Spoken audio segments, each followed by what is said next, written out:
ಕೋರ್ಟ್ಗಳಲ್ಲಿ ಪಾರದರ್ಶಕತೆ ಇದೆಯಾ ಇಲ್ವಾ? ಇವತ್ತಿನ ದಿನಗಳಲ್ಲಿ ನ್ಯಾಯಾಂಗದ ಮೇಲಿರುವ ನಂಬಿಕೆ ಸಂಪೂರ್ಣ ಹದಗೆಟ್ಟಿದೆಯಾ? ಈ ರೀತಿಯ ಅನುಮಾನ ದೆಹಲಿ ಹೈಕೋರ್ಟ್ ಜಡ್ಜ್ ವಿಚಾರವಾಗಿ ವ್ಯಕ್ತವಾಗ್ತಾ ಇದೆ. ಯಾಕೆ ಅಂತ ಹೇಳ್ತೀವಿ, ಈ ಸ್ಟೋರಿ ನೋಡಿ.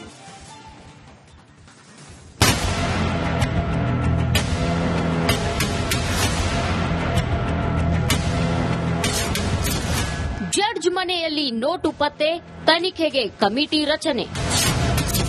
ಸುಪ್ರೀಂ ಕೋರ್ಟ್ ಮುಖ್ಯ ನ್ಯಾಯಮೂರ್ತಿ ಭೇಟಿಗೆ ಸಜ್ಜು. ದೆಹಲಿ ಹೈಕೋರ್ಟ್ ಜಡ್ಜ್ ಯಶವಂತ್ ವರ್ಮಾ ನಿವಾಸದಲ್ಲಿ ಪತ್ತೆಯಾದ ಕಂತೆ ನೋಟಿನಿಂದಾಗಿ ದೇಶಾದ್ಯಂತ ಭಾರೀ ಸಂಚಲನ ಸೃಷ್ಟಿಯಾಗಿದೆ. ಈ ವಿಚಾರ ವೈರಲ್ ಆಗ್ತಿದ್ದಂತೆ ಪ್ರಜಾಪ್ರಭುತ್ವದ ಮೇಲಿನ ನಂಬಿಕೆಯನ್ನ ಜನ ಕಳೆದುಕೊಳ್ಳುತ್ತಿದ್ದಾರೆ ಅಂತ ಹಿರಿಯ ವಕೀಲರು ಕಳವಳ ವ್ಯಕ್ತಪಡಿಸುತ್ತಿದ್ದಾರೆ.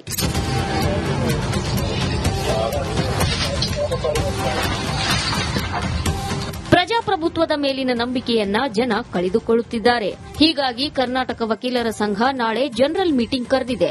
ಸಭೆಯಲ್ಲಿ ಕೆಲವೊಂದು ವಿಚಾರ ಚರ್ಚಿಸಿ ಕೆಲವೊಂದು ಪ್ರಶ್ನೆಗಳನ್ನಿಟ್ಟುಕೊಂಡು ಸುಪ್ರೀಂ ಕೋರ್ಟ್ ಮುಖ್ಯ ನ್ಯಾಯಮೂರ್ತಿ ಭೇಟಿಗೆ ಕರ್ನಾಟಕದ ವಕೀಲರ ಸಂಘ ನಿರ್ಧರಿಸಿದೆ. ನಾಳೆ ನಮ್ಮ ಬೆಂಗಳೂರು ವಕೀಲರ ಸಂಘ ನಾಳೆ ಮಧ್ಯಾಹ್ನ ಒಂದು ಜನರಲ್ ಬಾಡಿ ಮೀಟಿಂಗ್ ಕರೆದಿದ್ದೀವಿ.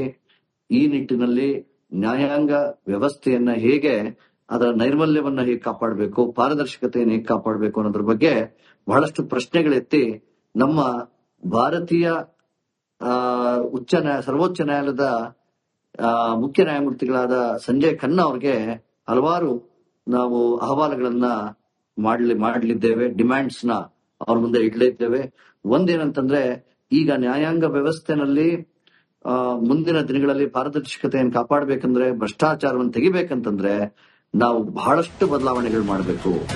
ಇನ್ನು ದೆಹಲಿ ಹೈಕೋರ್ಟ್ ಮುಖ್ಯ ನ್ಯಾಯಮೂರ್ತಿ ದೇವೇಂದ್ರ ಕುಮಾರ್ ಉಪಾಧ್ಯಾಯ ಸುಪ್ರೀಂ ಕೋರ್ಟ್ಗೆ 25 ಪುಟಗಳ ವರದಿ ಸಲ್ಲಿಸಿದ್ದಾರೆ. ಅಲ್ಲದೆ ಮನೆಯಲ್ಲಿ ಪತ್ತೆಯಾದ ಹಣದ ಬಗ್ಗೆ ವಿಸ್ತೃತ ತನಿಖೆ ನಡೆಸೋ ಅಗತ್ಯವಿದೆ ಅಂತ ವರದಿಯಲ್ಲಿ ತಿಳಿಸಿದ್ದಾರೆ. ದೆಹಲಿ ಹೈಕೋರ್ಟ್ ಸಿಜೆ ನೀಡಿರುವ ತನಿಖಾ ವರದಿಯನ್ನ ಸುಪ್ರೀಂ ಕೋರ್ಟ್ ವೆಬ್ಸೈಟ್ನಲ್ಲಿ ಬಿಡುಗಡೆ ಮಾಡಿದೆ.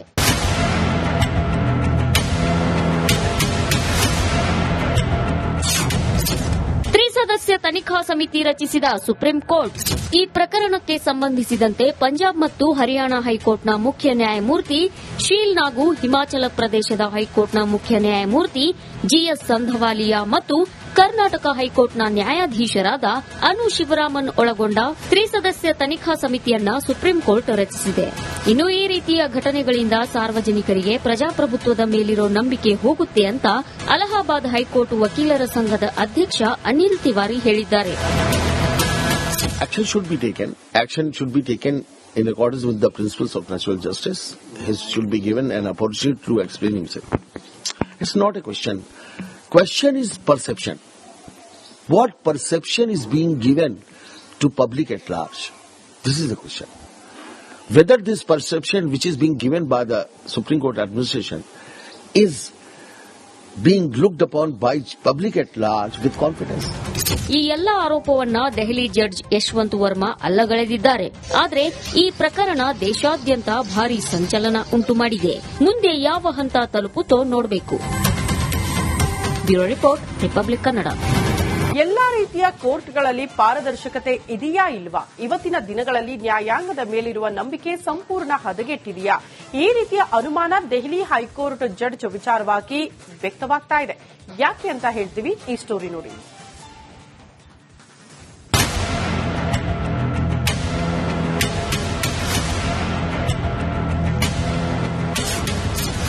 ಜಡ್ಜ್ ಮನೆಯಲ್ಲಿ ನೋಟು ಪತ್ತೆ, ತನಿಖೆಗೆ ಕಮಿಟಿ ರಚನೆ.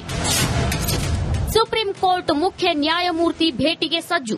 ದೆಹಲಿ ಹೈಕೋರ್ಟ್ ಜಡ್ಜ್ ಯಶವಂತ್ ವರ್ಮಾ ನಿವಾಸದಲ್ಲಿ ಪತ್ತೆಯಾದ ಕಂತೆ ನೋಟಿನಿಂದಾಗಿ ದೇಶಾದ್ಯಂತ ಭಾರೀ ಸಂಚಲನ ಸೃಷ್ಟಿಯಾಗಿದೆ. ಈ ವಿಚಾರ ವೈರಲ್ ಆಗ್ತಿದ್ದಂತೆ ಪ್ರಜಾಪ್ರಭುತ್ವದ ಮೇಲಿನ ನಂಬಿಕೆಯನ್ನ ಜನ ಕಳೆದುಕೊಳ್ಳುತ್ತಿದ್ದಾರೆ ಅಂತ ಹಿರಿಯ ವಕೀಲರು ಕಳವಳ ವ್ಯಕ್ತಪಡಿಸುತ್ತಿದ್ದಾರೆ.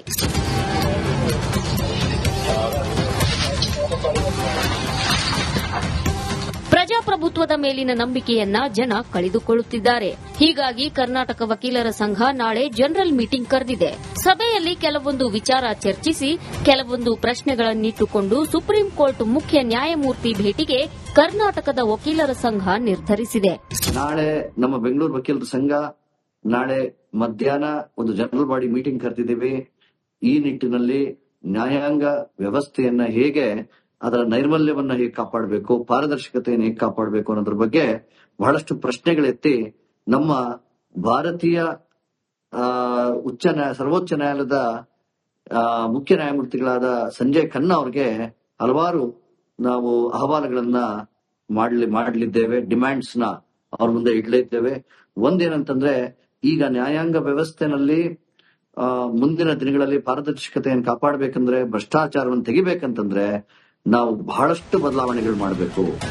ಇನ್ನು ದೆಹಲಿ ಹೈಕೋರ್ಟ್ ಮುಖ್ಯ ನ್ಯಾಯಮೂರ್ತಿ ದೇವೇಂದ್ರ ಕುಮಾರ್ ಉಪಾಧ್ಯಾಯ ಸುಪ್ರೀಂ ಕೋರ್ಟ್ಗೆ 25 ಪುಟಗಳ ವರದಿ ಸಲ್ಲಿಸಿದ್ದಾರೆ. ಅಲ್ಲದೆ ಮನೆಯಲ್ಲಿ ಪತ್ತೆಯಾದ ಹಣದ ಬಗ್ಗೆ ವಿಸ್ತೃತ ತನಿಖೆ ನಡೆಸೋ ಅಗತ್ಯವಿದೆ ಅಂತ ವರದಿಯಲ್ಲಿ ತಿಳಿಸಿದ್ದಾರೆ. ದೆಹಲಿ ಹೈಕೋರ್ಟ್ ಸಿಜೆ ನೀಡಿರುವ ತನಿಖಾ ವರದಿಯನ್ನ ಸುಪ್ರೀಂ ಕೋರ್ಟ್ ವೆಬ್ಸೈಟ್ನಲ್ಲಿ ಬಿಡುಗಡೆ ಮಾಡಿದೆ.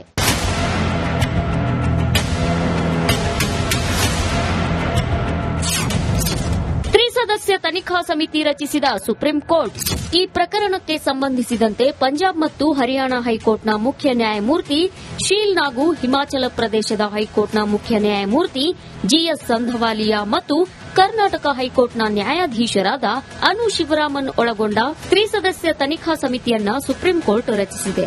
ಇನ್ನು ಈ ರೀತಿಯ ಘಟನೆಗಳಿಂದ ಸಾರ್ವಜನಿಕರಿಗೆ ಪ್ರಜಾಪ್ರಭುತ್ವದ ಮೇಲಿರೋ ನಂಬಿಕೆ ಹೋಗುತ್ತೆ ಅಂತ ಅಲಹಾಬಾದ್ ಹೈಕೋರ್ಟ್ ವಕೀಲರ ಸಂಘದ ಅಧ್ಯಕ್ಷ ಅನಿಲ್ ತಿವಾರಿ ಹೇಳಿದ್ದಾರೆ.